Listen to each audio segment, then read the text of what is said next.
Plastic bag सहूलत के बजाय जहमत बन गए। तकरीबन 8000 कारखानों में सालाना 50 अरब से ज्यादा तैयार होने वाले प्लास्टिक बैग्स न सिर्फ शहरों में सीवरेज निजाम की तबाही का बड़ा सबब हैं, बल्कि समंदर बुर्द होकर समंदरी आलूदगी में इजाफे का बाइस भी बन रहे हैं।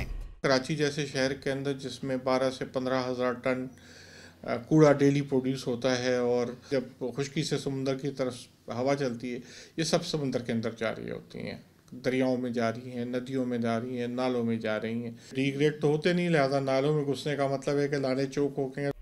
सरकार की जानिब से कई बार प्लास्टिक बैग्स की तैयारी की हौसला शिकनी के लिए इक़दाम उठाए गए, मगर नतीजा सिफर रहा। हर साल प्लास्टिक बैग्स की तैयारी में 15% इजाफा ही हो रहा है। गवर्नमेंट की तरफ से जो पाबंदी लगी वो बड़ी एक मासूमाना किस्म की पाबंदी है कि उसमें किसी ख़ास थिकनेस की पॉलीथीन के पाबंदी लगाई गई है। प्लास्टिक का थिकनेस और गैर थिकनेस का क्या ताल्लुक है?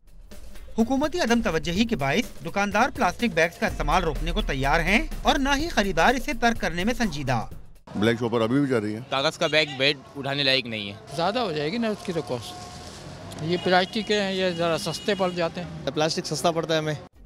माहौलियाती माहिरीन ने खबरदार किया है कि प्लास्टिक बैग और प्लास्टिक से तैयार करदा अशिया का मुतबादिल जल्द न ढूंढा गया तो आइंदा सालों में जमीनी और समंदरी माहौल को नाकाबिले तलाफी नुकसान पहुंच सकता है। कैमरामैन नबील हसन के साथ सैयद ज़ीशान अहमद, डॉन न्यूज़, कराची।